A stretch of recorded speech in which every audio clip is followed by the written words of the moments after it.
Hello everyone, कैसे हैं आप सब और क्या हाल समाचार हैं आपके। देखिए, डोनाल्ड ट्रंप ने भारत पर फिर से 25% टैरिफ लगा दिया, जो आपको पता ही है। पहले 25 था, अब 25 यानी टोटल 50% हो गया।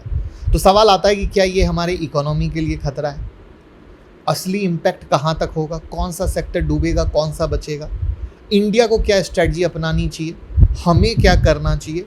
ये बहुत ही समझने वाली बात है। तो इन सारे पॉइंट को हम डिस्कस करेंगे, स्पेशली सेक्टर वाइज बात करेंगे, किस तरीके से ऑर्डर घट गए हैं उसके बारे में बात करेंगे, जिससे कि आप अपने पोर्टफोलियो को कैसे लेकर जाना है उसको समझने के लिए तैयार रहें। 15 अगस्त के अवसर पर महाधमाका ऑफर 25 अगस्त की हमारी स्टॉक मार्केट मास्टर क्लास में, जहां एआई से कैसे ट्रेडिंग करते हैं इसको सिखाया जाएगा, चाहे वो इंट्राडे हो, स्विंग हो, पोजिशनल हो। महाधमाका ऑफर चल रहा है। 9708094321 पे कॉल कीजिए, हमारी टीम से बात कीजिए, भैया क्या है offer.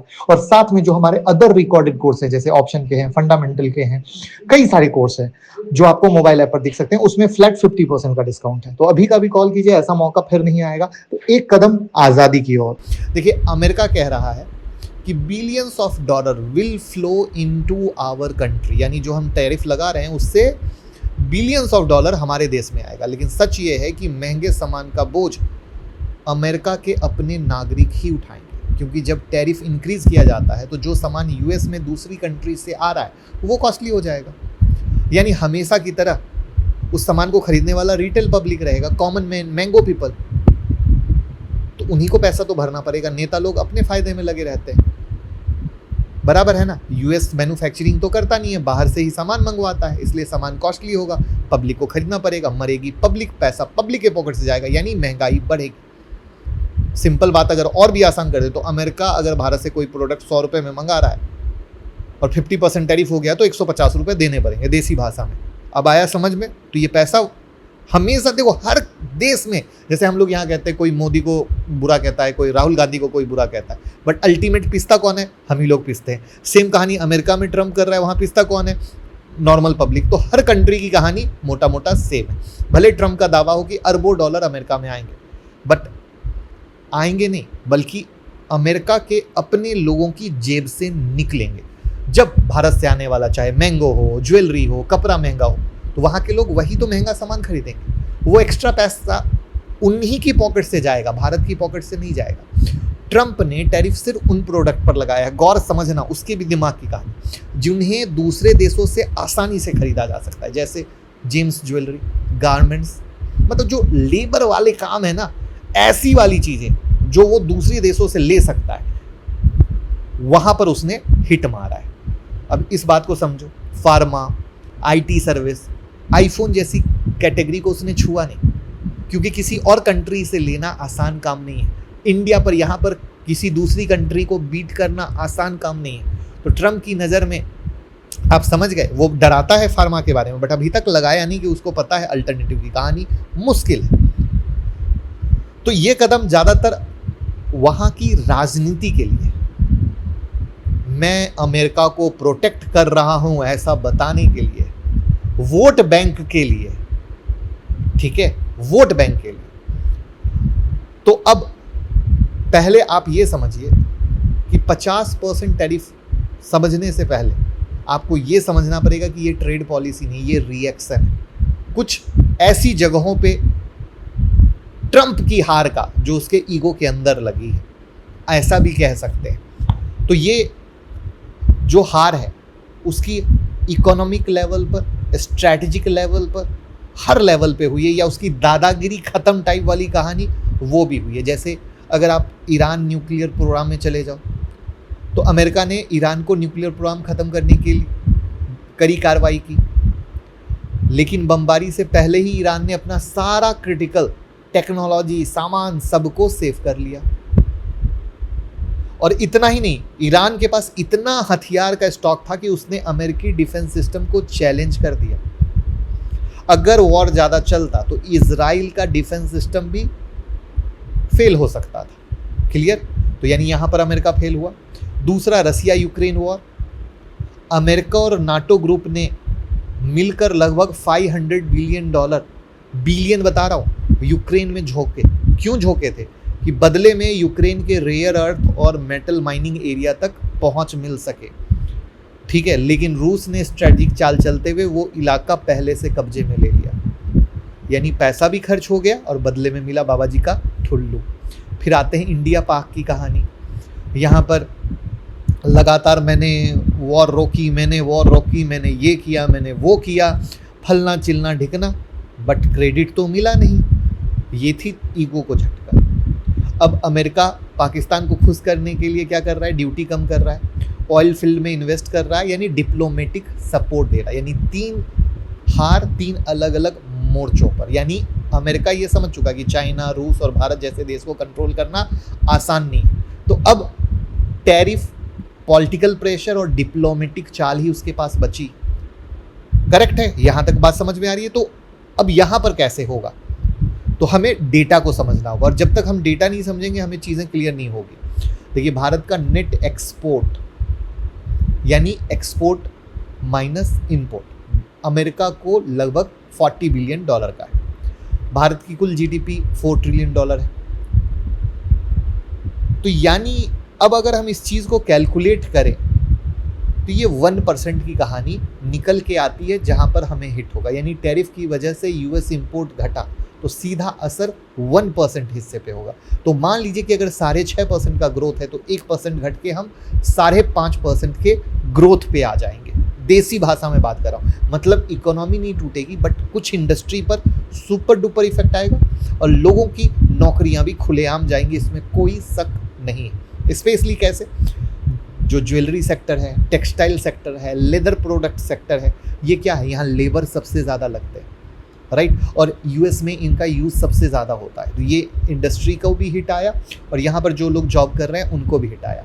Pharma, IT, mobile manufacturing जैसे सेक्टर पर लगभग अभी तक के हिसाब से कोई असर नहीं, आगे का भैया कोई भरोसा नहीं ट्रंप का। तो इनका रिप्लेसमेंट ये माना जाता है कि अभी अमेरिका के पास है नहीं तो वो उंगली कर नहीं सकता है, तो यहाँ पर असर है नहीं। तो असल डर क्या हुआ, असल खतरा डायरेक्ट जीडीपी से ज़्यादा रोजगार पे है और इंडस्ट्री शिफ्ट का है। यानी अगर यूएस दूसरे देश जैसे बांग्लादेश, वियतनाम से सामान लेने लग जाए तो भारत की कुछ जो मैन्युफैक्चरिंग यूनिट है उसमें प्रोडक्शन घटेगा कि नहीं घटेगा।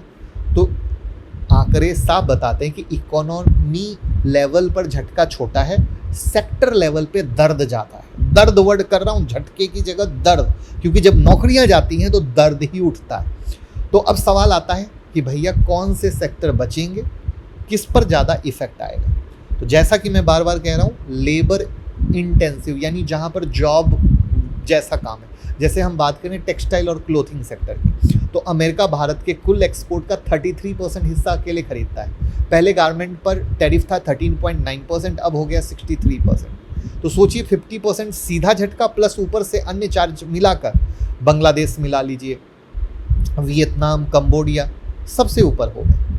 तो अब बताइए क्या होगा, हो गया यूएस के रिटेल जाइंट जैसे वॉलमार्ट, अमेजॉन, टारगेट, एचएम ने इंडियन सप्लायर को शिपमेंट रोकने का ऑर्डर दे दिया।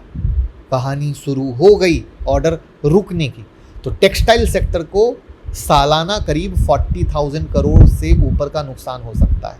तमिलनाडु, गुजरात, उत्तर प्रदेश में प्रोडक्शन स्लो डाउन हो सकता है। डिमांड घटने से जॉब लॉस के खतरे बढ़ जाएंगे।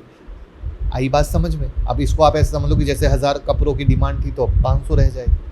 तो यहाँ पर कुछ कंपनियों पर डायरेक्ट असर आ सकता है, जैसे गोकुलदास एक्सपोर्ट 50 to 70% का यूएस एक्सपोर्ट है, पीडीएस लिमिटेड 50 to 70% का है। तो आपके स्क्रीन पर नाम दिख रहा है, किस किस सेक्टर पर असर दिखेगा, किस किस शेयर पर असर दिखेगा ड्यू टू यूएस एक्सपोर्ट के मैंने परसेंटेज डाले। तो यानी ये वो कंपनियां जिनका बहुत बड़ा रेवेन्यू का हिस्सा सीधा यूएस एक्सपोर्ट से आता है। तो यूएस एक्सपोर्ट बढ़ने का मतलब हो गया ऑर्डर कट होगा, रेवेन्यू गिरेगा, तो स्टॉक प्राइस पर असर आएगा। फिर हम आते हैं कारपेट इंडस्ट्री पर। अमेरिका भारत के लिए कारपेट का सबसे बड़ा खरीदार है। 58% कारपेट यहीं एक्सपोर्ट होता है। लास्ट फाइनेंशियल ईयर में $1.2 बिलियन का कारपेट यूएस भेजा गया था। पहले टैरिफ था 2.9%, अब हो गया 52.9%। तो इंडियन कारपेट महंगे तो मार्केट शेयर गिरेगा। गोल्ड और ज्वेलरी में आ जाए तो कटिंग, पॉलिश, डिजाइनिंग सबके लिए तो लेबर की ज़रूरत पड़ती है। पहले से इंटरनेशनल कंपटीशन तगड़ा था, अब टैरिफ प्लस चार्ज लगकर 60% पहुंच गया। यूएस में महंगाई का मतलब अब क्या होगा, एशिया के दूसरे देशों से ऑर्डर आएगा। फिर हम बात करते हैं ऑर्गेनिक केमिकल की, तो भारत से यूएस को बड़ी मात्रा में एक्सपोर्ट होते हैं। पहले सिर्फ 4% का टैरिफ था, अब हो गया 54%। इसका मतलब क्या, केमिकल, फार्मा रॉ मटेरियल और कई इंटरमीडिएट प्रोडक्ट महंगे होंगे तो यूएस में कम बिकेंगे। पांचवा है आपका सी फूड। श्रिम्प में एपेक्स फॉरेजन, कोस्टल जैसी जो कंपनियां हैं, अवंती फूड जैसी कंपनियां हैं, ये सब यूएस में मार्केट है। तो अब क्या होगा, अगेन यहाँ पर इम्पैक्ट होगा। अब अनअफेक्टेड कौन सा है, तो आईटी सर्विसेज, क्योंकि भारत के सॉफ्टवेयर टैलेंट और कॉस्ट इफेक्टिव सर्विस का मैच करना मुश्किल है। फार्मा, क्योंकि अगेन यहाँ पर प्राइस टू क्वालिटी में कोई दूसरा कंट्री अभी ऑफर नहीं दे रहा है। तीसरा है आईफोन का, एप्पल का भारत में प्रोडक्शन यूएस मार्केट के लिए जरूरी है, इसलिए टैरिफ लिस्ट से बाहर है। अब हम सोच रहे हैं कि हमें नुकसान होगा, लेकिन हमें कैसे नुकसान है वो मैंने आपको बताया, लेकिन अमेरिका को भी झटका है। शॉर्ट टर्म में हर अमेरिकी घर को सालाना लगभग 1 लाख ज़्यादा कमाना पड़ेगा सिर्फ अपनी पुरानी लाइफस्टाइल को बनाए रखने के लिए। शूज 40% महंगे, कपड़े 38% महंगे, तो लॉन्ग टर्म में तो आराम है नहीं। तो यानी अमेरिका की जीडीपी ग्रोथ भी हर साल 0.5% की घटेगी। इकोनॉमी का साइज लगभग 0.4% छोटा होगा। आ रही है बात समझ में? इतने प्यारे डेटा के साथ बता रहे हैं तो लाइक कर दीजिएगा। अगर हम महंगी वाली चीज़ें करें रोजमर्रा, कंप्यूटर और इलेक्ट्रॉनिक्स करीब 1.5% महंगे होंगे, कपड़े शॉर्ट टर्म में 36% महंगे होंगे, लॉन्ग टर्म में 18% महंगे होंगे, जूते 19% महंगे होंगे, इंपोर्टेड शराब 10 से 15% महंगी हो जाएगी, ठीक है, फर्नीचर, खिलौने जो सब आते हैं सब महंगे हो जाएंगे। तो जैसे जैसे नया माल अमेरिका में पहुंचेगा कीमत बढ़ेगी। पहले से स्टॉक किया हुआ सामान शायद महंगा ना हो, लेकिन कुछ महीनों में महंगाई दिखेगी, यानी चोट धीरे धीरे धीरे धीरे दिखेगी। क्योंकि कई लोग हैं ना, अभी तुरंत कुछ नहीं दिख रहा है, तो ये तुरंत वाली कहानी नहीं होती, ये धीरे धीरे होती है। तो भारत को क्या करना होगा, हमें लेबर आधारित एक्सपोर्ट से निकलकर हाई स्किल और पे जाना होगा, और ऐसे प्रोडक्ट बनाना होगा जो सिर्फ हम बनाएं, कोई दूसरा ना। ऐसे प्रोडक्ट बनाएं जिसकी क्वालिटी हम दे सकें और हमारा प्राइस कोई दूसरा ना दे सके, राइट। यहाँ पर हमें डिजिटल आज़ादी पे आना पड़ेगा। डिजिटल आज़ादी का क्या मतलब है, अगर आज हम बात करें तो देसी भाषा में बात करते हैं कि अगर आप लैपटॉप यूज़ करते हो, ऑपरेटिंग सिस्टम हमारा नहीं है, फेसबुक यूज़ करते हो हमारा नहीं है, इंस्टाग्राम यूज़ करते हो हमारा नहीं है, ठीक है, मतलब कोई ऐसी चीज़ जो इस बड़े लेवल पे है वो हमारी नहीं है, तो वहाँ पर हमें हमारा डेवलप करना पड़ेगा। पावर में हमें आज़ादी चाहिए, जो रिन्यूएबल पे हम फोकस करें उसको अनदर लेवल पे लेके जाना पड़ेगा, एआई में अनदर लेवल पे लेके जाना पड़ेगा, सेमीकंडक्टर को लाना पड़ेगा, क्योंकि सब चीज़ का जड़ सेमीकंडक्टर है। तो ये चीज़ें हमें खुद पे लानी पड़ेगी, और जब हमारे पास ये आएगा ना, तो चाइना जैसे एकदम मूंछ पे ताव दे के बात करता है, वैसे अपन बात कर पाएंगे, ठीक है, और सीधा जवाब दे पाएंगे। यहाँ पर एक और मज़ेदार चीज़ हो गई जो लोग नहीं समझ पाए, और मोदी जी ने लगा दिया छक्का।